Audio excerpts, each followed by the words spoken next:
En el estudio pasado dijimos que en esta oportunidad íbamos a conversar de la voluntad de Dios. Y la voluntad de Dios, por un lado, es perfecta, pero también hay una voluntad de Dios que se le conoce como permisiva.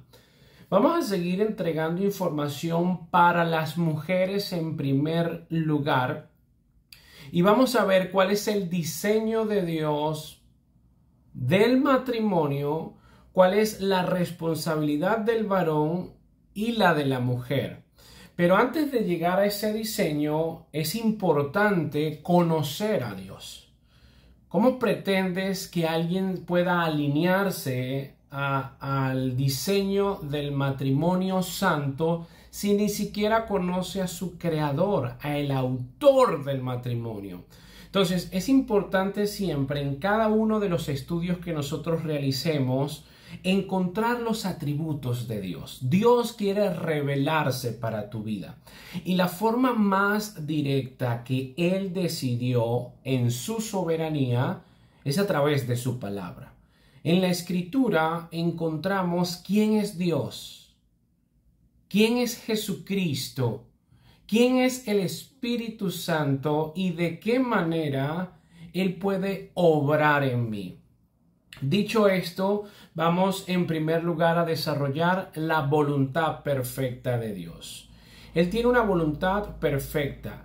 ¿Qué quiere decir esto? Que lo que Él recomienda como mandato, como orden, como imperativo, algo que yo debo hacer y está descrito en su palabra, es para mi bienestar. No estamos hablando de un Dios dictador o un capataz que está imponiendo leyes porque Él es autoritario. Nada de esto. Estamos hablando de un Dios lleno de amor, que entregó a su Hijo para que todo aquel que cree en Él no se pierda. Estamos hablando de un Dios rico en misericordia, en paciencia. Entonces, cada recomendación de Él es para nuestro bienestar. Entonces, podemos ver en el caso hipotético de una jovencita que la voluntad perfecta de Dios se le enseña a través del consejo de la madre, del padre, los hermanos. Estudia, ten cuidado, no escuches esas palabras que parecen muy suavizantes, pero en realidad tienen espinas. Ten cuidado de este hombre, si te embaraza, tú vas a correr las consecuencias. Hay una serie de consejos y Dios demanda en su palabra que la mujer y el hombre, antes de conocer a cualquiera, lo conozcan a Él. Entonces, la voluntad de Dios no es que esta criatura de 16 años, por un momento apasionado, por una descarga de hormonas, tú quedes embarazada sin ni siquiera tener un trabajo, sin tener un estudio, sin tener una fuente de ingreso y sin mucho menos tener un matrimonio. Ahí no está la voluntad de Dios, porque el estándar de Dios está en su palabra. Él quiere un matrimonio para poder bendecir, para poder enseñar, para poder mostrar. Y quiero que sepas que no te estoy criticando ni te estoy señalando. Líbrame Dios de eso. Te está hablando un pecador igual que tú, que veo cuántas veces yo dejé a un lado la voluntad de Dios y seguí mi propia voluntad. Y como me dolió tanto, como fue tan hiriente, aprendí la lección y la sigo aprendiendo. Porque todos los días necesito de Él. Es importante reconocer, oye, si es tu caso, Señor, lo que me está pasando es producto de mi propia voluntad. Escuché más mi voluntad y no la tuya.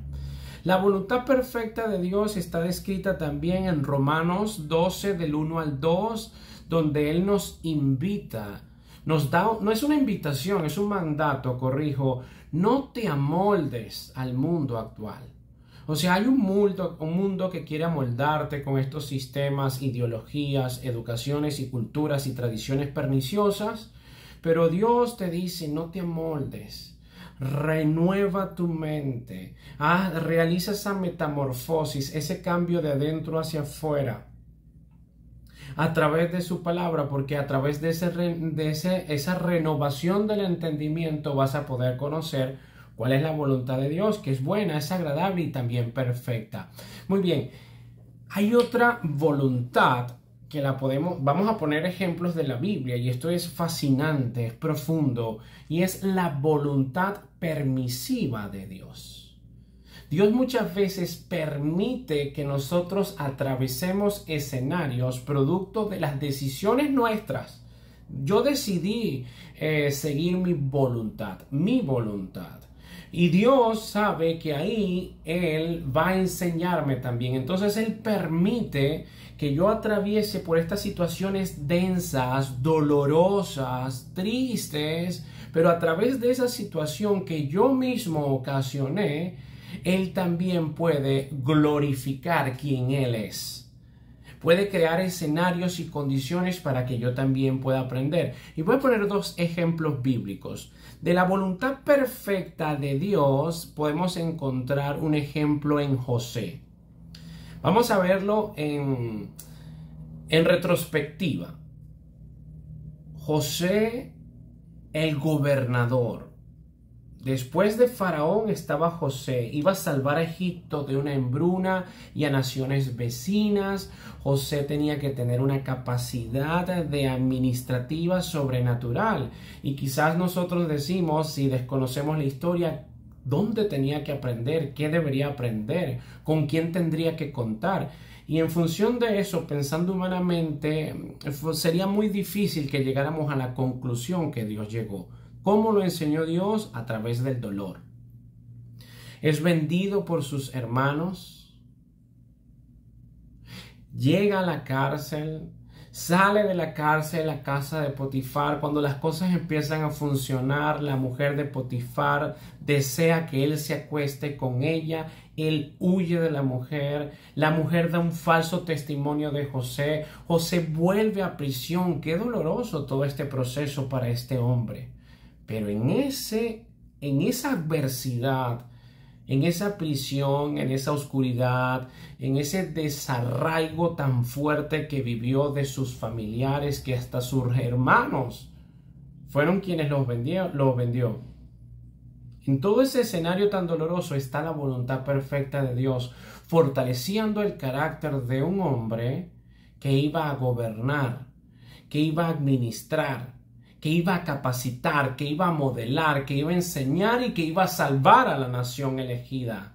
Los pensamientos de Dios no son nuestros pensamientos y sus caminos no son nuestros caminos. Vemos la voluntad perfecta de Dios. La voluntad perfecta de Dios no está exenta de sufrimiento ni de adversidades. Es posible que cueste más. Es posible que necesites esmerarte más, sacrificar, pagar el precio, pero tenlo por seguro que a largo plazo tiene mayor beneficio. Desarrollas un músculo emocional, un músculo espiritual, terminas siendo referentes para los tuyos. Ahí está la voluntad perfecta de Dios. Pero también está la voluntad permisiva. Y el ejemplo lo encontramos en Sara y Abraham. Dios le dice a Abraham que lo iba a bendecir y que él iba a tener una descendencia como las estrellas, como las arenas del desierto, y Dios es un Dios de orden. Si Dios dijo que le iba a dar un hijo, pues obviamente el hijo viene con su esposa, porque Dios protege el matrimonio. Pero Sara empieza a impacientarse, empieza como que a rumiar y dice, ya yo creo que entendí cómo es la cosa. Dios me va a dar el hijo por medio de mi esclava egipcia Agar, entonces yo le voy a decir a mi esposo que se acueste con Agar para que el hijo que ella tenga me lo entregue a mí. Esa no es la voluntad de Dios. Esa fue la voluntad de Sara por la ansiedad, por anticiparse. Y ella entrega a Agar a Abraham. Abraham se acuesta con la esclava. Tienen a Ismael, el padre de los árabes. Dios permite esto. Es Dios el soberano, es Dios quien permite esto. ¿Y cómo estamos tan seguros de esto? Porque cuando Abraham, por cobardía, entra en esta tierra y dice que su esposa es su hermana por miedo, ¿qué hace Dios? Dios interviene y no permite que hombres ajenos a su esposo se acuesten con Sara. ¿Por qué lo hace? Porque Él es soberano. Él decide qué permite y qué no permite. ¿Y por qué permitió entonces que Abraham se acostara con Agar? Porque a través de esa voluntad permisiva iba a nacer un grupo de naciones que le iban a dar fuete a la nación de Israel. Y que muchas veces Dios permitió el levantamiento de estas naciones para exhortar, para corregir, para mostrar las consecuencias de sus pecados a la nación de Israel.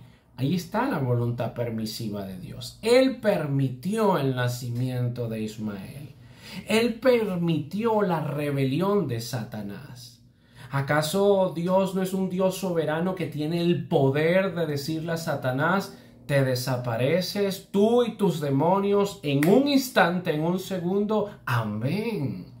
Estamos hablando de un Dios todopoderoso, pero Él permite esto para enseñarnos a nosotros, para que cuando veamos tantas desgracias, tantas tragedias, tantas necesidades, podamos clamar al cielo y ver y decir: Señor, tú tienes la razón, es verdad, separados de ti nada podemos hacer. Este mundo te necesita, mi familia te necesita, yo te necesito, Dios, porque yo no me atrevo a salir de mi casa o gobernar mi familia o mi esposa o ejercer autoridad sin ti, Dios. Vemos las consecuencias en nuestro entorno, en generaciones que se están levantando con depresiones, ansiedades y pensamientos acelerados. Vemos las consecuencias a través de las redes sociales. Pero hay una voluntad permisiva de Dios. Dios está permitiendo esto porque es necesario que su palabra se cumpla. Ahora, volviendo a la mujer. Ya que tenemos claro cuál es la voluntad perfecta y permisiva de Dios, ¿cuál es la voluntad perfecta para la mujer en el hogar, por ejemplo? ¿Quién tiene que ser el sacerdote en la casa? ¿Quién tiene que abrir la Biblia, enseñar, orar, modelar? El hombre. Porque Dios le dio esa responsabilidad al hombre. Esa es la voluntad perfecta de Dios, que el hombre sea el responsable. Pero ¿qué pasa cuando el hombre no está? ¿Qué pasa cuando el hombre abandonó, cuando el hombre huyó, cuando el hombre está distraído jugando dominó, cuando el hombre está en las redes sociales viendo pornografía y no atiende su casa, contamina su matrimonio?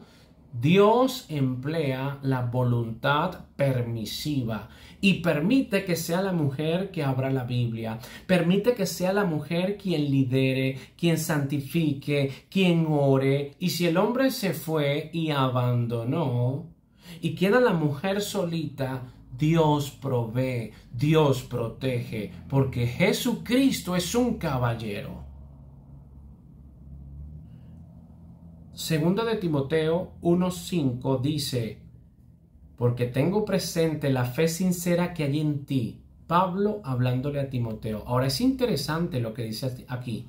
La cual habitó primero en tu abuela Loida y en tu madre Eunice. Y estoy seguro que en ti también. ¿Quién enseñó a Timoteo? Su abuela Loida y su madre Eunice. Pero la voluntad de Dios perfecta ¿era cuál?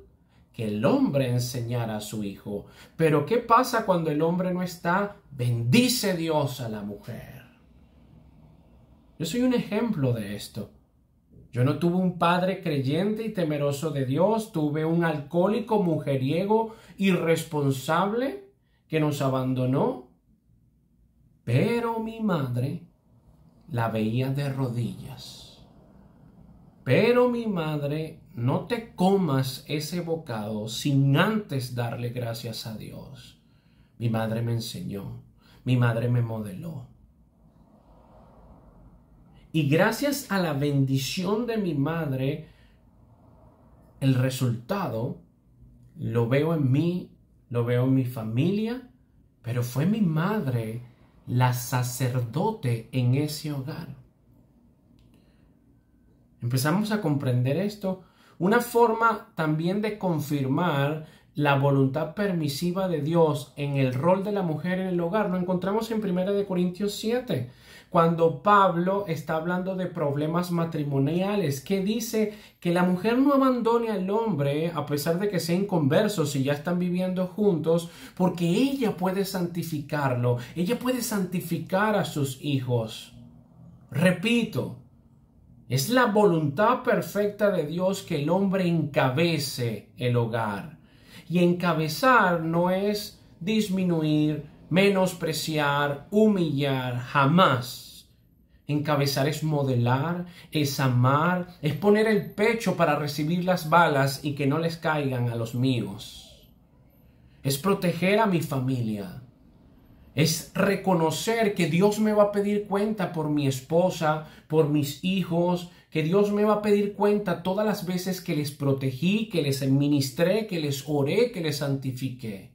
Pero si el hombre no lo está haciendo, es un privilegio que seas mujer y Dios te va a bendecir.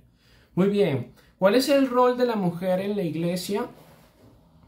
Bueno, Dios le dio la responsabilidad de ejercer la autoridad y el pastoreo al varón. Con claridad está en la Escritura. Pero ¿qué pasa cuando son las mujeres las que llenan las iglesias? ¿Qué pasa cuando tú vas a dar una transmisión en vivo hablando de la palabra de Dios y el 80% son mujeres ahí al pie del cañón, leyendo, aprendiendo, estudiando? Y el hombre está viendo videos en YouTube de cualquier cosa menos algo que edifique. Entonces a veces señalamos con tanta facilidad, no, lo que pasa es que esa iglesia hay una pastora. Pero ¿dónde está el varón que tú puedas decir, wow, este es un siervo de Dios? El hombre ha cometido un acto de cobardía tan bochornoso que en muchos dominios ha entregado el cetro de autoridad que Dios le dio por ser cómodo, egoísta e infantil. Y yo soy varón. Y tengo que decirlo con esta claridad porque lo estamos viendo y padeciendo las consecuencias. Entonces, tengamos cuidado de juzgar con ligereza cuando una mujer está predicando, enseñando, cuando una mujer está ahí al pie del cañón, siendo intercesora, porque la pregunta es, si ella no lo hace, ¿quién está dispuesto a hacerlo? A veces somos tan rudos, tan fuertes con las mujeres. Y no debería ser así, porque Cristo no fue así. Y porque tenemos una voluntad perfecta, pero también una permisiva. Y en el matrimonio, para entrar ya en términos finales, Dios le dio la responsabilidad al varón de que sea cabeza. Y esto no es que sea primero. La cabeza es el que va a encabezar todo, el que es responsable. Esa va a ser la cabeza que va a rodar si no lo hizo bien y no protegió a los suyos. La del varón. Y el varón tiene que proveer en su casa, porque la Biblia dice que el que no provee para lo suyo es peor que un inconverso. El varón debe proteger su casa. El varón debe estar consciente de que Dios le pedirá cuenta por su familia y la mujer es su ayuda idónea en contra, lo estudiamos la semana pasada. Es su complemento. ¿Puede trabajar la mujer? Amén, pero no debería la mujer llevar la carga pesada del hogar. No fue diseñada para eso.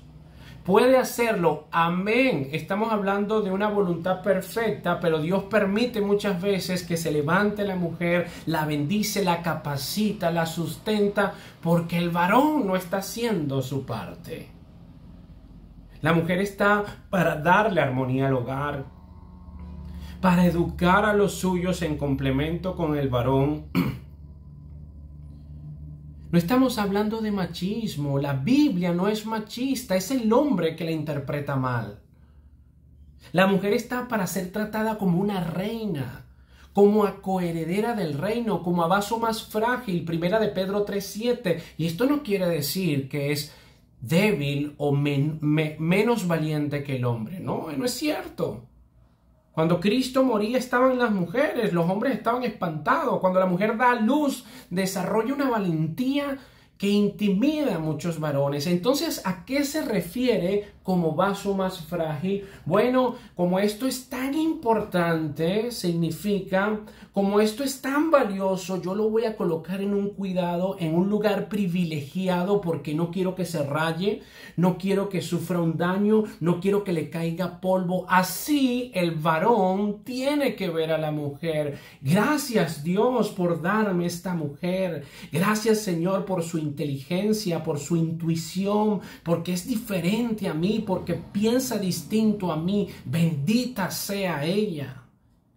Eso es lo que tienes que hacer, que ser tú, varón. Pero ¿qué pasa cuando no sucede así? ¿Cuál es el diseño de Dios del matrimonio? Porque yo te lo estoy narrando, pero en 1 Corintios 11:7 dice, porque el varón no debe cubrirse la cabeza, pues él es imagen y gloria de Dios. El cubrirse la cabeza es un contexto que no nos dará el tiempo para narrarlo ahorita, pero quiero detenerme en este instante de él es imagen y gloria de Dios. Ahora, la imagen y gloria de Dios. ¿Qué es la gloria de Dios? Lo estudiamos en días pasados. Es un conjunto de atributos que Dios posee en sí mismo, que cuando Él lo proyecta, dicen quién es Él. Por ejemplo, los cielos y la tierra cuentan la gloria de Dios. Así de grande como es el firmamento, wow, cuántas cantidades de estrellas, de constelaciones, astros, etc. Imagínate tú qué grande es Dios.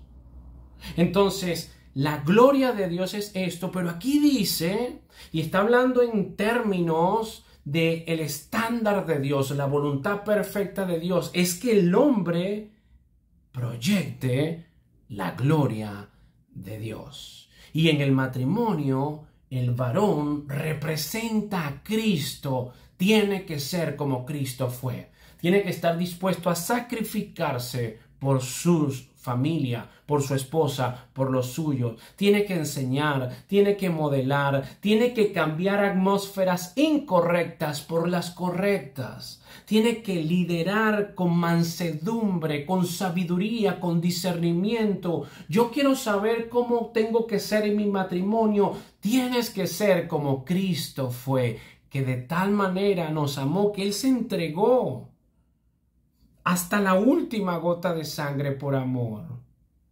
Este es el diseño de Dios en el matrimonio para el varón. ¿Y qué para la mujer? Pero la mujer es la gloria del varón. ¿A qué se refiere esto? Un hombre que proyecte la gloria de Dios en su casa. Que la mujer sea capaz de decir, yo puedo decir que la imagen de mi Señor Jesucristo la veo con claridad en mi esposo. ¡Wow! ¡Qué gran halago! Ese es el varón que tú tienes que ser. Entonces, por consecuencia, la mujer va a proyectar la gloria del varón, porque Dios es un Dios de orden. ¿A qué se refiere esto? Se refiere a una mujer cuidada, una mujer escuchada, una mujer protegida, una mujer santificada, una mujer que cuando llega con preocupaciones a casa, el marido dice, mi amor, Ya yo resolví eso, quédate tranquila. Mi amor, confía en mí, yo voy a resolver. Es una mujer que puede descansar. Y una mujer que puede descansar cambia por completo su actitud porque no está atribulada, no está ansiosa. Y una mujer en esas condiciones saludables va a proyectar la gloria que el varón le transmite en su entorno. Ese es el diseño del matrimonio de Dios. Porque el matrimonio es un pacto, no un contrato, no un evento donde la mujer representa a la iglesia y el varón representa a Cristo y nos unimos. No hay uno que sea mayor a otro. Tenemos roles distintos, pero ambos delante de Dios somos igual de importantes. Gálatas 3:28. Somos igual de importantes. Ambos tenemos la imagen de Dios, pero Dios es un Dios de orden y decidió establecer un orden, y cuando ese orden se lleva a cabo, hay bendiciones en abundancia. Hay un ambiente santo en tu hogar. Pero esto no está pasando en muchos matrimonios porque decidimos nuestra propia voluntad. Esto que te acabo de narrar, tan hermoso, tan santo, tú puedes estar pensando, no es lo que yo tengo en mi casa. Y Panisa, tú hablas y entonces lo que me dices me causa más dolor porque estoy lejos de eso. Amén. Qué bueno que llegues a esa conclusión. ¿Sabes por qué? Porque ahí ya conoces cuál es el estándar de Dios y dónde estás tú. Y cuando tú sepas dónde estás tú, lo que tú debes hacer es cerrar tus ojos y decirle, Señor, reconozco que no estoy llevando a cabo el rol por el cual tú me diseñaste, no lo estoy haciendo correcto en mi familia, o si eres mujer, padre, no tengo este hombre que acaban de describir. El hombre que tengo, Señor, es casi que todo lo opuesto de lo que acaba de decir mi hermano Panisa, pero para ti no hay nada imposible, Dios. Señor, ayúdame en primer lugar a yo tener una comunión sólida contigo, viva, dinámica, orgánica, que en todo tiempo pueda depender de ti. Si esta persona que me acompaña aún sigue siendo inconversa, que yo pueda ser una carta abierta para él, que yo pueda reconocer que estas relaciones son individuales contigo en principio para luego modelar al otro. Señor, yo necesito que tú me ayudes, Padre, porque si tú no me ayudas, ¿quién puede ayudarme? Señor, ayúdame a entrar en ese orden santo de tu voluntad perfecta. Ayúdame a reorganizar mi casa. Ayúdame a ocupar el lugar que me corresponde. En el nombre de Jesús. Amén. Los estándares de Dios, querido amigo, son demasiado altos. No te está hablando un hombre que ha conquistado los estándares de Dios. No sabes cuánto me falta. Pero el conocer el estándar de Dios y el saber que cuando yo me niego a mí y Cristo opera en mí, obra en mí, esto fluye, esto danza y me puedo acercar más y acercar más y acercar más. ¡Wow! ¡Qué bendición! Que no te desanime que la relación que tengas no sea conforme a la voluntad de Dios, sino que más bien te anime a acercarte más a Dios, a acercarte más en el Señor Jesucristo, a depender más de Él. Lo que es imposible para el hombre es posible para el Señor. Espero que este mensaje sea de bendición para tu vida, que puedas compartirlo con los tuyos, que puedas aprender cada día más, crecer en conocimiento verdadero, en humildad y en santidad. Que Dios te bendiga.